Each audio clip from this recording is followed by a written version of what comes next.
¿Cómo están? Bienvenidos a Última Mirada. Vamos a conversar hoy día con un resurrecto. Un poquito exagerado, se ríe él. Secretario general del Partido Socialista, Camilo Escalona, que ahora tiene una prestancia mucho más fuerte porque tiene un motorcito en el corazón. Y no es chiva. ¿Cómo estás, Camilo? ¿Cómo te va? Me llegó una sorpresa cuando me dijiste que te habían puesto... Sí, pues, un marcapaso. Un marcapaso. Hace un mes y medio. Pero estás súper bien. Sí, hace bien. Hace bien. Debo decir que las taquicardias que me daban me quedaba mareado. Y ahora podía aguantar todo lo que está pasando con tranquilidad. Ahora me puedo ganar otra negociación más entre medio. Pero, no, pero quedé bien. Quedé bien. En el hospital San José, debo decir, me operó de urgencia el doctor Puxio porque efectivamente tenía un descontrol de las taquicardias. Una tecnología espectacular, una atención profesional de primerísimo nivel. Debo decir que el servicio público no tenía nada que envidiar al mejor servicio privado. No, pero qué bueno. Y ahora estás de vuelta, eres secretario general de uno de los partidos de la coalición de gobierno, en un momento en que empiezan a aparecer candidatos, candidatas por aquí, por acá. A ver, partamos por ahí. ¿El Partido Socialista va a llevar candidato a una primaria o no? El Partido Socialista tiene un acuerdo de llevar una candidatura. Eso es un acuerdo de la sesión del Comité Central de diciembre. Ahora, en ese proceso, la mesa tomó la decisión de solicitar una conversación con la ex presidenta Bachelet para poder discernir con ella si su disposición... ¿Es afín hecho o no? Claro, exactamente. Ese es un primer paso que acordamos hacer. Una conversación con la expresidenta Bachelet. ¿Y qué, cómo no se ha realizado todavía. No se ha realizado, pero ¿cuál es tu tinca? Yo creo que no hay ninguna opinión que no cambie. Tantas veces uno cambia de opinión en la vida que yo no descarto, porque en el caso que no aceptara, naturalmente que se abre un periodo con mucha incertidumbre, porque hay varios nombres. Pero como son tantos, se abre un periodo también de zozobra respecto a quién puede ser, quién no puede ser. No es fácil, sí, de todos los nombres que hay, llegar a uno solo. Ya, pero tú todavía le asignas una posibilidad que la presidenta Michelle Bachelet pueda decir que sí. Yo creo que nada se puede descartar hasta el momento de la inscripción de las candidaturas. Ya, y en caso de que ya no ocurra, ha surgido mucho el nombre de Paulina Bodanovich. Sí, yo estaba de este sábado al anterior en Talca, en el Consejo Regional del Maule, donde la compañera Paulina es senadora. Y claro, el secretario político del regional propuso un texto en el que se incluyó su postulación y fue aprobado en la instancia del regional que allí estaba reunido.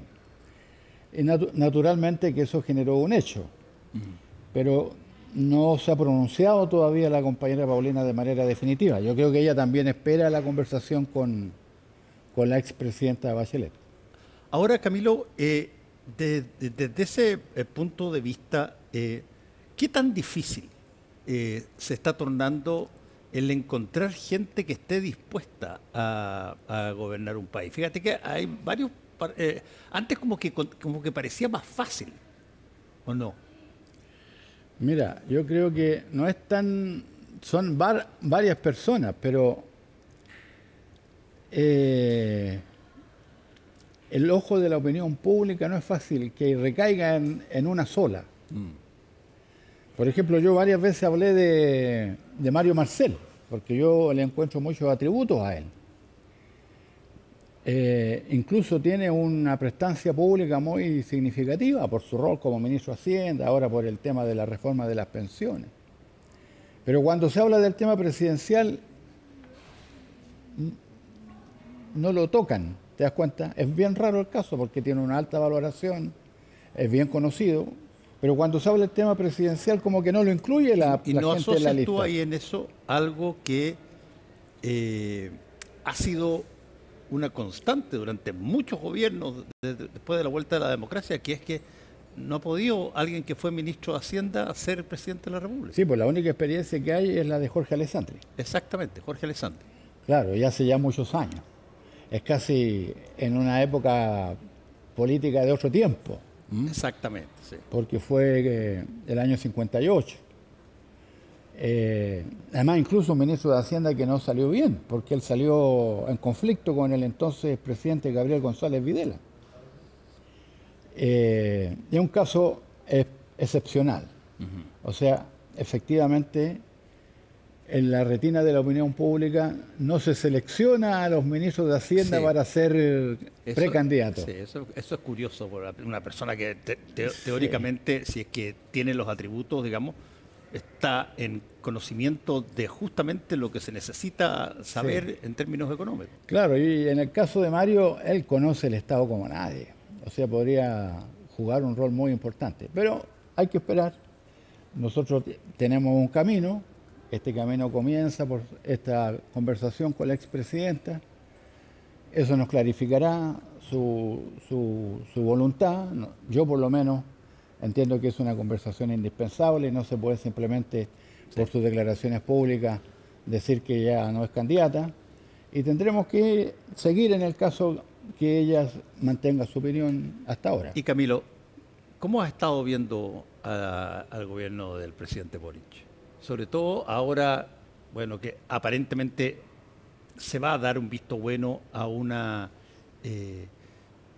reforma de pensiones, pero al mismo tiempo hay una serie de situaciones que son tremendamente fuertes, que tienen que ver desde situaciones de corrupción hasta problemas de ineficacia, que lo dicen ahí mismo. ¿Cómo ves tú eso, que tiene tanto carrete?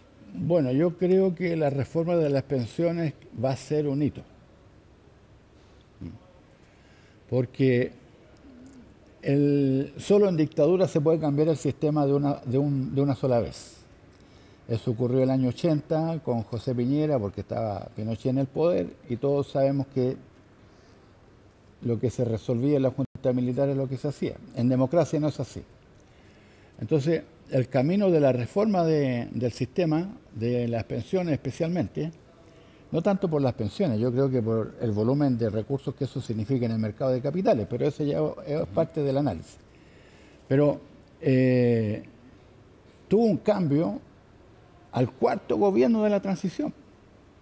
O sea, el pilar solidario, ¿no? la llamada pensión básica solidaria, recién ocurrió en el gobierno de Bachelet 1.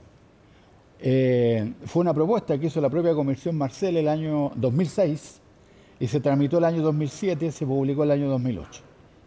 O sea, en democracia, 18 años después. Con el presidente Piñera, astutamente él transformó la pensión básica solidaria en PGU, aumentó su monto. En el fondo es lo mismo. Pero hizo un cambio. Claro, hizo una cosa que hoy día sigue vigente. Que está vigente. Ya, eso habían pasado otros 10 años. Este es un hito. ¿Por qué? Porque rompe la intangibilidad de la AFP.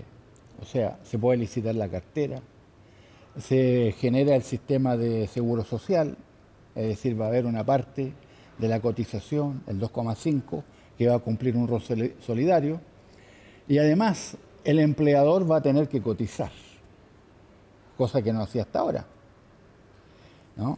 O sea, había una cotización de 1,5 marginal, ¿no? Y ahora va a tener que colocar 7 puntos del empleador en la previsión de sus trabajadores, cosa que es propio de todo sistema previsional y que en el actual sistema no existía. O sea, esta reforma tiene hitos. Y por lo tanto, habrá algún hito en un tiempo que ahora no podemos imaginar. Se crearán las condiciones para una nueva reforma más adelante. Pero no cabe ninguna duda que el gobierno del presidente Boric va a tener un éxito, va a tener un punto. Va a tener un avance, ¿no? Este va a ser uno de sus aportes al desarrollo del país. Ok, te voy a... Ahora que ha habido muchos autogoles, claro, sí. claro que ha habido. A ver, ¿cómo ves tú los autogoles? Muy desafortunado, muy desafortunado. O sea, comenzaron el mismo día de gobierno porque asumió el gabinete un fin de semana, el día viernes en la tarde, y el primer día útil de trabajo, el día lunes, la ministra del Interior fue a Temuco-Coyhaique con las consecuencias ya sabidas de unos tiros que fueron algunos par de centenares de metros, con lo cual se generó una amenaza a la seguridad de la jefa del gabinete, que recién está en funciones. Eso ya marcó su gestión, porque era la ministra del Interior, y a los 6 meses el propio presidente, en acuerdo con ella, la tuvo que reemplazar. O sea, ha habido naturalmente desde el inicio un conjunto de hechos desafortunados. Ahora, ahí, Camilo, tú que tienes harto carrete en política, y yo lo vengo diciendo hace tiempo, una de las cosas más importantes que tú lees en la literatura política asociada a ejemplos del pasado o lo que viene a futuro, y básicamente en términos de psicología social, es este concepto de darse cuenta de algo, darse cuenta de los cambios o de los fenómenos antes de que se produzcan. Tú notas eso y tienes control de mucha de la realidad, pero sin embargo siempre llegan cosas que como que te sorprenden, como que no te das cuenta Sí. que esa situación estaba ahí durante mucho rato. Sí, pero yo disculpa, pero no, no es mi ánimo ser, como diría, chupamedias, ¿no? Pero yo quiero rescatar un mérito del presidente. A ver. Antes de asumir, él fue capaz de invitar a participar de manera destacada a quienes no habían estado con él antes. Nosotros, los socialistas, por ejemplo. Lo acompañamos en la segunda vuelta, ¿no? Pero no fuimos parte de su núcleo fundante, ¿no? Pero él invitó a socialistas muy importantes, entre otros Mario Marcel. O sea, puso ni más ni menos que la gestión económica, que es tan clave, en manos de una persona que no era de su núcleo originario. Y yo creo que él tuvo esa capacidad en ese punto. En el punto político es donde está, yo creo, su acierto, ¿no? Prever que no podía gobernar solo con los suyos, que eso no era suficiente y tenía que ampliar la base de sustentación del gobierno. O sea, los aciertos del presidente son esencialmente en el ámbito político. En el ámbito administrativo, como ya conversamos, han habido autogoles muy desafortunados.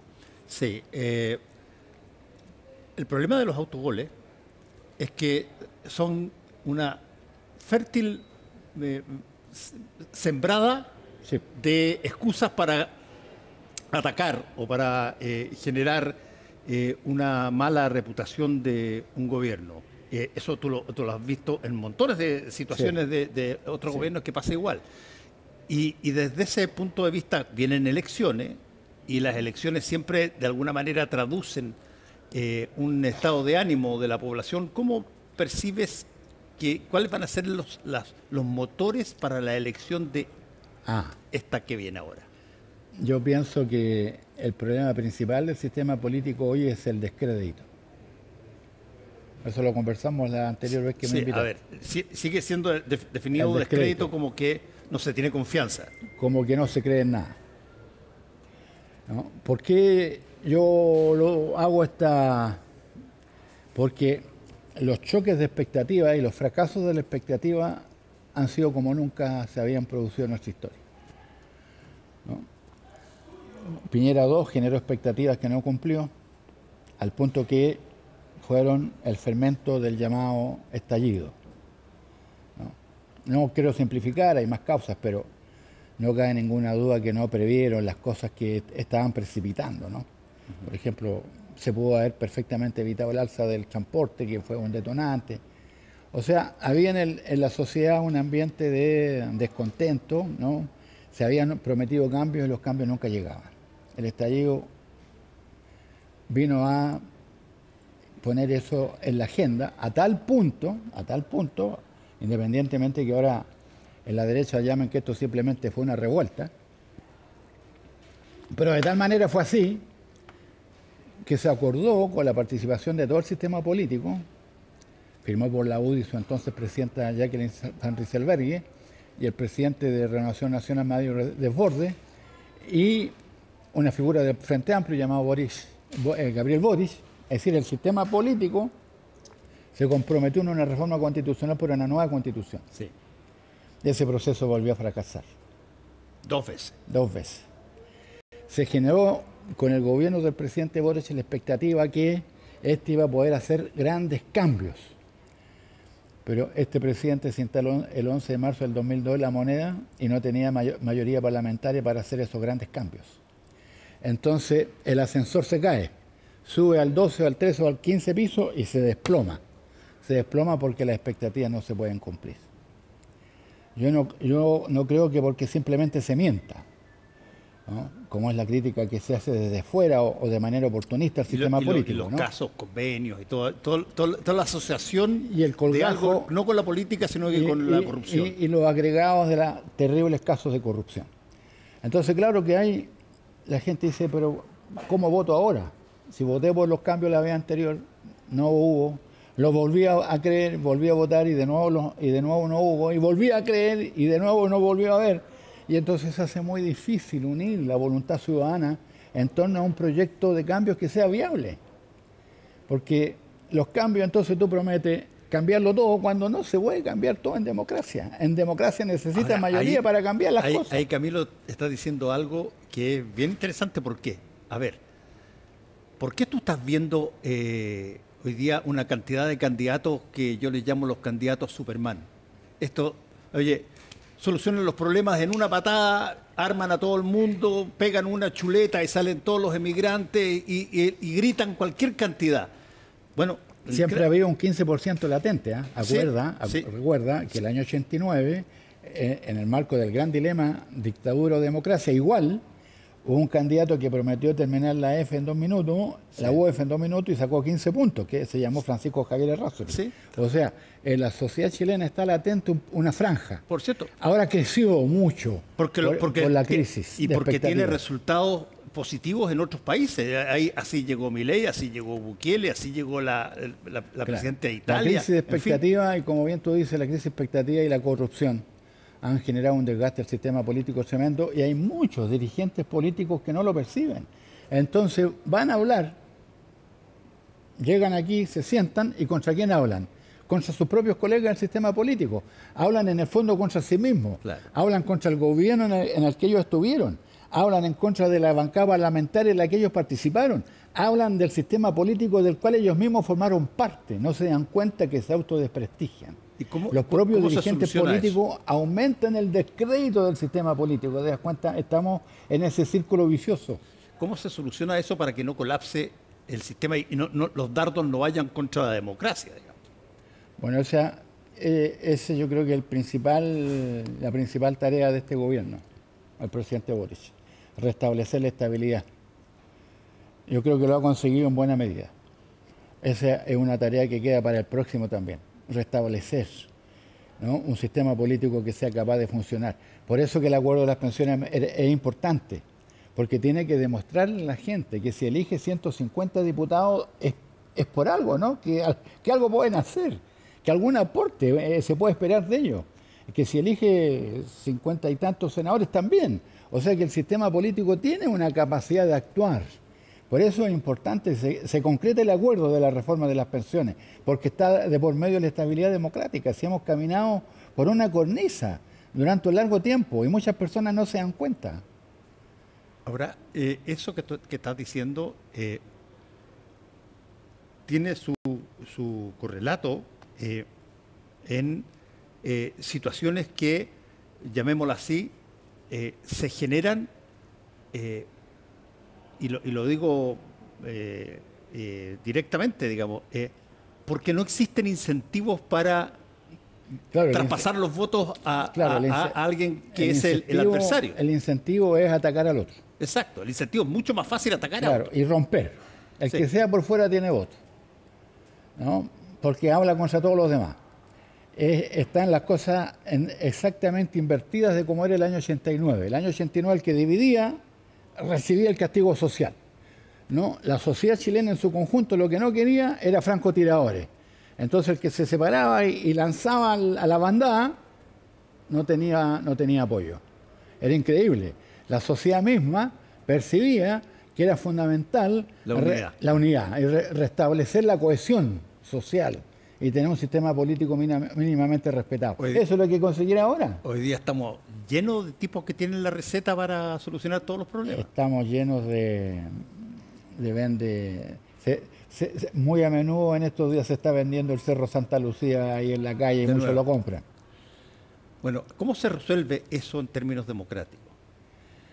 Con alguien que llegue, pero, y aquí viene la otra parte para terminar, pero históricamente, y tú los conociste a todos, históricamente tú tenías figuras, pero que representaban un tipo de pensamiento, etcétera, una serie de cosas, y la gente ponderaba, digamos, me gusta la derecha, no me gusta la derecha, me gusta la izquierda, no me gusta la izquierda, y aquí hay un candidato Hoy día está básicamente todo centrado en la figura de la persona. Sí, yo creo que en eso las redes nos ayudan mucho, porque en la red tú no argumentas, afirmas, atacas o respaldas, en la cuña. Entonces, claro, la argumentación. Yo recuerdo haber estado a los 15 años en la campaña del 70, una hora escuchando un discurso de Salvador Allende en que explicó la dependencia en la Gran Avenida, en el Paradero 6, lo puedo decir porque me acuerdo perfectamente bien, ¿no? Y Eduardo Frei Montalva hacía discursos en los que hablaba, ¿no?, a la multitud explicándole los grandes desafíos del país y por qué era posible el socialismo comunitario. Y Jorge Alessandri, que era un tipo fome, ¿no?, logró convencer al país que había que recuperar la estabilidad económica. Hoy, solo con la cuña, eso no se puede explicar. Eso es imposible. Todavía no ha cambiado harto la política electoral, a pesar de que sigue siendo. Todavía no hay cómo absorber los cambios tecnológicos de manera constructiva y útil. No es fácil. Ayudan en la medida en que promueven la comunicación y el conocimiento, pero en la medida en que reducen el debate a 3 palabras, es muy peligroso. Oye, Camilo, tú eres... una reliquia. No, soy de los pocos que quedan. No. Tú eres una persona que ha visto el recorrido de un partido, el tuyo, el Partido Socialista, que pasó de ser un partido que nace en el siglo pasado, viene... Tengo que hacer malabares para explicar toda nuestra historia. Sí, sí, básicamente voy a ir al medular después. Y toda la situación, pasa a guerras mundiales, hacen una serie de cosas, llegan aquí. Bueno, son gobierno con Salvador Allende, después viene el golpe de Estado y todo lo demás. Y una cosa que me sorprendía mucho, que yo siempre lo digo, yo era el redactor político de la revista Análisis y tú, te consta, tenía que entenderme con 5 o 6 secretarios generales del Partido Socialista. Claro, pero no logramos unificar. Sí, ahora, la lógica es, ¿cómo se logra una cosa como la unificación que puede, ojalá, explayarse a otros partidos de derecha o de izquierda en el país que están divididos? ¿Cómo se logra algo así? Yo creo que el Partido Socialista ha logrado resistir este cambio tremendo. Yo lo estuve explicando el viernes en Quinta Normal a cerca de 50 jóvenes socialistas a los cuales fui a hacerle una conferencia sobre nuestra historia. Es increíble. Yo miro y digo que es sorprendente, ¿no? Lógico, tengo que ser bien franco, aunque mis propios compañeros después me critiquen, me sorprende 30, 40 jóvenes escuchando sobre la historia del Partido Socialista y sus quiebres, porque no es una historia lineal, no es homogénea, tiene fracturas profundas. Entonces, darle coherencia a este patrimonio no es fácil. Yo creo que eso tiene que ver con todas las divisiones que tuvimos en el tiempo de la dictadura, pero además porque no teníamos cómo resolver las diferencias, éramos ilegales. No podíamos llamar a un congreso, no podíamos hacer una votación, menos elegir universalmente a los dirigentes. Entonces logramos, yo creo, que capear el temporal de la fragmentación. Pero el futuro no está asegurado, ninguna fuerza política lo tiene comprado de antemano. Hoy día tenemos un umbral de fragmentación bastante potente. Sí, tremendo. Yo creo que el sistema político chileno tiene el gran problema de una amenaza autoritaria por su fragmentación. ¿Cómo así? A ver, explícame eso. Porque son demasiadas las fuerzas, grupos chicos que se asignan para sí la tarea de fortalecer el régimen democrático. Pero las fuerzas autoritarias, que tienen una mirada ultranacionalista y que ganan la vía del poder por el voto, luego se transforman en regímenes autoritarios porque no tienen una contraparte política respaldada poderosamente por la ciudadanía. Eso ha pasado en América Latina en varios lugares. Fujimori fue elegido por votación, Bordaberry en Uruguay fue elegido también en votación. Hay regímenes autoritarios que comienzan por el declive del régimen democrático y por el deterioro y el desplome de la autoridad de los representantes democráticos civiles, y después no hay quien detenga la instalación del autoritarismo. Ok, última pregunta, cortita. ¿Cómo se, de alguna manera, cómo se sostiene una democracia con esas características? ¿Qué es lo que habría que hacer? Yo creo que primero hay que mantener el ejercicio de la voluntad ciudadana como lo principal. Las autoridades tienen que ser electas en elecciones libres, secretas, soberanas, no cualquier elección. No sirve cualquier circo electoral. Tiene que haber garantías para todas las fuerzas. No se puede perseguir a la oposición, no se puede prohibir que los candidatos de la oposición puedan postular, en fin. O sea, el régimen democrático no es cualquier caricatura. Eso es lo principal que hay que defender. El ejercicio de la voluntad ciudadana para elegir quién dirige el Estado. Bueno, Camilo Escalona, gracias por la invitación. muchas gracias por haber estado con nosotros aquí en Última Mirada. Gracias. A todos ustedes, muchas gracias por su sintonía. Nos encontramos tempranito a las 7 de la mañana con Carolina Rejola en CNN Chile Radio y después, por cierto, más tarde en Última Mirada. Hasta luego.